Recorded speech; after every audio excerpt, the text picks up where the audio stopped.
నమస్తే. ఇన్నాళ్ళు నన్ను సపోర్ట్ చేస్తూ, ఎంకరేజ్ చేస్తూ మీ ప్రేమను నాకు అందిస్తున్న ప్రతి ఒక్కరికి కృతజ్ఞతలు.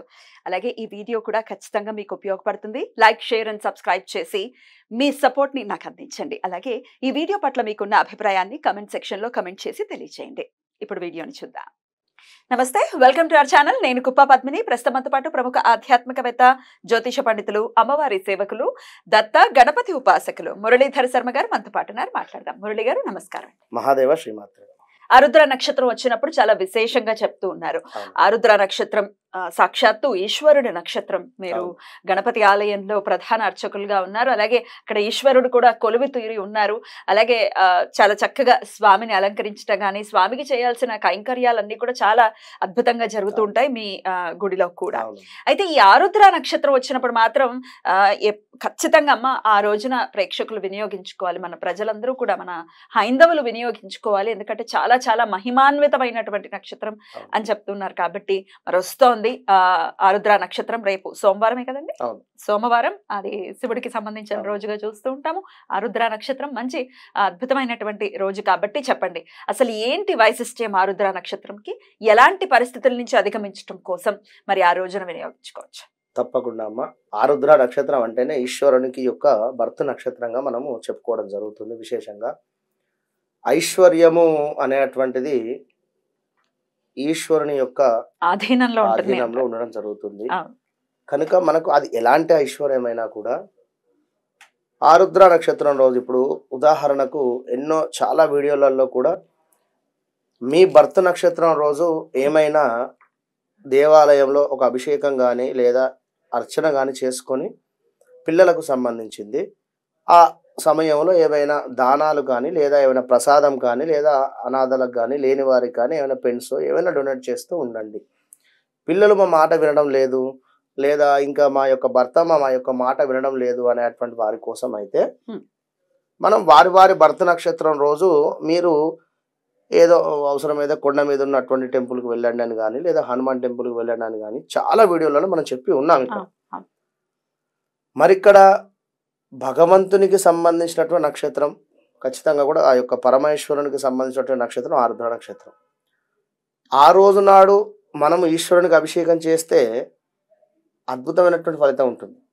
అర్థమైంది కానీ నేను చెప్పింది. ఇప్పుడు మనం మీరు కానీ మీ పిల్లలు కానీ పుట్టినటువంటి భర్త నక్షత్రం రోజు మీకు ఈ పని కావాలి అని చెప్పి మీరు అభిషేకము లేదా అర్చన చేసుకుని నలుగురికి ఏవో పంచిపెడుతున్నారు. ఏది లేకుండా నిస్వార్థంగా అందరూ బాగుండాలి అనేటువంటి ఆలోచన. సరే, అది ఉంటుందా ఉండదా తర్వాత, కానీ ఎందుకంటే ఎంతసేపటికి మా సమస్య లేదా మా మీద అంటే వారు మా మీద ఏడుస్తున్నారని కానీ లేదా మాకు వచ్చేటువంటి డబ్బు రావడం లేదు అనేది కానీ, ఆర్థికంగా బాగా ఇబ్బందులు పడుతూ ఉన్నాము అనేటువంటి వారు కానీ, ఏదైనా కోరికలు కోరుకునేటువంటి వారే కానీ భగవంతుని విషయంలో అంతా సర్వేజన సుఖినో భవంతు అనేవారైతే తక్కువ. కేవలం బ్రాహ్మణులు మాత్రమే ఎక్కువసేపు కూడా అంటారు. సరే, అది కాదు టాపిక్. కానీ ఆ ఆరుద్ర నక్షత్రం రోజు నాడు, సోమవారం రోజు నాడు మనకు ప్రదోష కాలం కూడా రావడం జరుగుతుంది. దశమి, అదేవిధంగా మధ్యాహ్నము 1:30, 1:20 ప్రాంతంలో ఏకాదశి కూడా రావడం జరుగుతున్నది. ఆరుద్ర నక్షత్రం కూడా ఉంది మనకు ఆ రోజు సాయంకాలము ప్రదోషకాల సమయంలో. అయితే సూర్యోదయము అనేటువంటిది ఇంపార్టెంటే అయినప్పటికీ కూడా ఈశ్వరుని అభిషేకానికి సంబంధించింది కానీ, అనుకున్న పనులు కానీ, ఏవైనా కోరికలు నెరవేరాలి అని అనుకునేటువంటి వారు కానీ, అది ఎలాంటి కోరికలైనా కూడా సూర్యోదయము సూర్యాస్తమయము అనేటువంటిది మనకు పంచాంగంలో క్లియర్ గా రాసి ఉంటుంది. మన ఛానల్లో కూడా మీరు చెప్తూ ఉన్నారు, చాలా వ్యూస్ కూడా వెళ్ళడం జరుగుతున్నవి. కనుక సూర్యోదయం ఎప్పుడు, సూర్యాస్తమయం ఎప్పుడు, దానికి ఒక 15 నుంచి ఒక 20-25 నిమిషాల లోపు మీరు అభిషేకం చేసుకుంటుంటే సరిపోతుంది. ఎప్పుడు సూర్యోదయం కాకుండా సూర్యాస్తమయానికి చెప్పేది ప్రదోషకాలం అంటే సాయంకాలం. అంటే పంచాంగంలో సూర్యోదయము సూర్యాస్తమయం రెండు ఉంటవి. కానీ మనకి ఇప్పుడు ఇక్కడ ఆరుద్ర నక్షత్రంతో కూడుకున్నటువంటి మాఘమాసంలో సోమవారము మనకు ఈ యొక్క శుక్లపక్షంలో ఇంకా పౌర్ణమి దాటలేదు.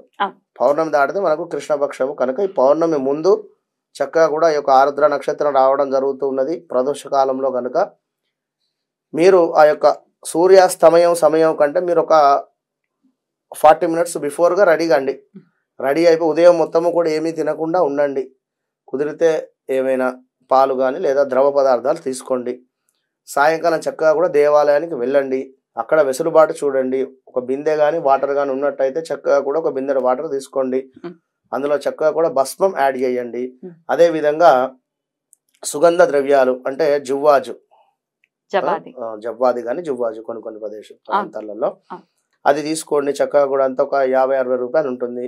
అది మొత్తము కూడా ఆ యొక్క బిందెలో వేసేయండి. ఆ యొక్క పొడిని చక్కగా కింది మీదికి కలిపేసి ఓం నమ శివాయ అంటే శివ పంచాక్షర మంత్రాన్ని కేవలము మీరు ఒక 108 సార్లు చదువుకుంటూ 108 చెంబులు స్వామివారికి అభిషేకం చేయండి. మీ చేత్తో మీరే చేసుకోండి. అంతే, ఎవరు అవసరం లేదు. ప్రదోష వేళల్లో స్వామికి చేయొచ్చా అండి?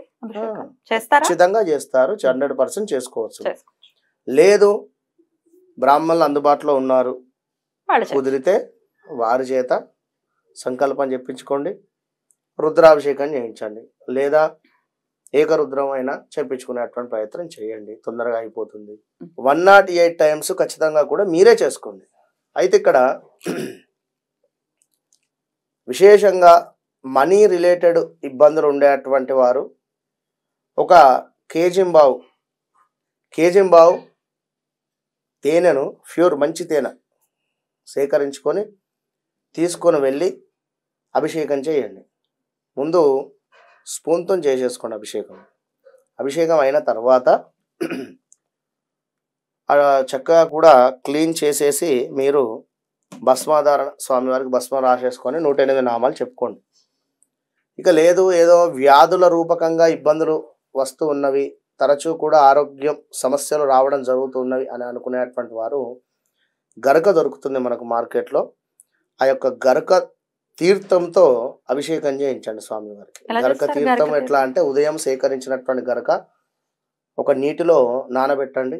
ఆ సాయంకాలం దాకా నానబెట్టినటువంటి ఆ యొక్క గరక నీటిని మీరు ఇంటి నుండి తీసుకొని వెళ్ళండి దేవాలయానికి. తీసుకువెళ్ళి ఆ యొక్క గరక నీళ్ళల్లో ఉంటుంది కదా, ఎట్లాగో ఆ నీటితో అభిషేకం చేయండి. కేవలం నీటితోనే అభిషేకం చేయండి. ఆ గరక కూడా స్వామివారికి సమర్పించండి.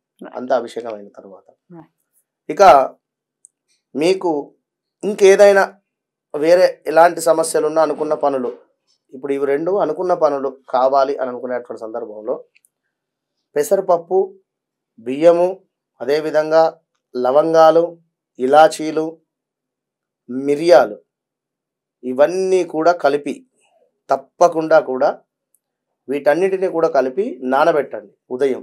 బియ్యము, పెసరపప్పు, ఇలాచీలు, లవంగాలు, మిరియాలు. వీటితో కుదిరితే ఇంకా 2 తీర్ల ధాన్యాలు కూడా, కందిపప్పు, అదే విధంగా శనగపప్పులు కూడా ఉన్నవి. పప్పులతో మొత్తము కూడా నానబెట్టేసి వీటితోని మామూలుగా స్వామివారికి అర్పిస్తూ ఉండండి.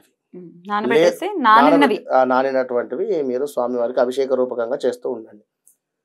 ఇదొక పద్ధతి. లేదు అనుకున్నా కూడా ఇవన్నీ కూడా మిక్స్ చేసి మామూలుగా తీసుకొని వేసేసేయండి భగవంతునికి. విన్నరా?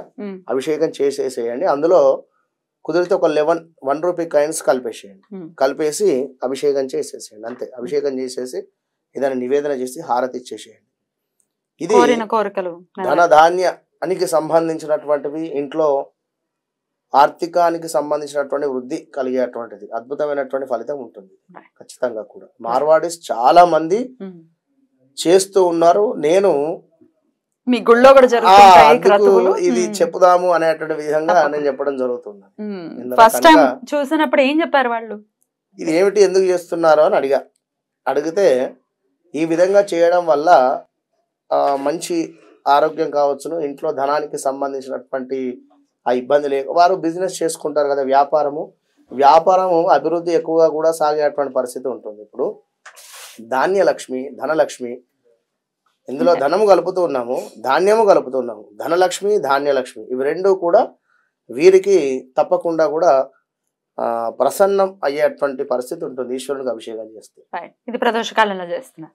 ఇక్కడ ఈ 15 నిమిషాలు వ్యవధి ఏది సూర్యాస్తమయం అనేటువంటి సందర్భంలో మనకు అశ్విని దేవతలు తిరగడం జరుగుతూ ఉంటుంది. అందరికీ తెలుసు, తదాస్తు దేవతలు అంటారు వారిని. కనుక మనం అప్పుడు ఈశ్వరునికి అభిషేకం చేసేటువంటి అభిషేకంలో ఖచ్చితంగా అనుకోవాలి, నాకు ఈ కోరిక నెరవేరాలి, నెరవేరుతుంది, ఏదో నెగిటివిటీ ఇది చేస్తే ఇది నెరవేరుతుందా, ఇది చేస్తే ఇది కాదు, లేకుంటే మరొకటి అని మొన్న చేశా నాకు కాలేదు తదాస్తు. ఇది ఏదైతే అనుకుంటే అదే తదాస్తు అవుతుంది. కనుక ఏదున్నా సబ్ కాన్షియస్ కు రీచ్ అయ్యి చక్కగా కూడా ఇక్కడ నుండి చేసుకోండి, రిజల్ట్ అయితే ఉంటుంది, 100% ఉంటుంది. రైట్ అండి. సూర్యాస్తమయం ఆ రోజు సాయంత్రం 6:19 ఉంది ఇక్కడ హైదరాబాద్ వాళ్ళకైతే. సో 6:19 ఉంది, అప్పుడు అవుతోంది కాబట్టి 6ంటికి చేసుకోమంటారా? మీరు 5:45 వరకు అక్కడికి వెళ్ళిపోండి, 5:45 వరకు అంతా అక్కడ సిద్ధం చేసేసుకొని 10 నిమిషాలకు 6 నుండి 6:30 వరకు ఆ భగవంతుని దగ్గరనే సేవ గడుపుకోండి, అంతే. రైట్ అండి, చాలా బ్యూటిఫుల్ గా ఎక్స్ప్లెయిన్ చేశారు. థ్యాంక్ యూ సో మచ్ అండి. నమస్తే. మహాదేవ.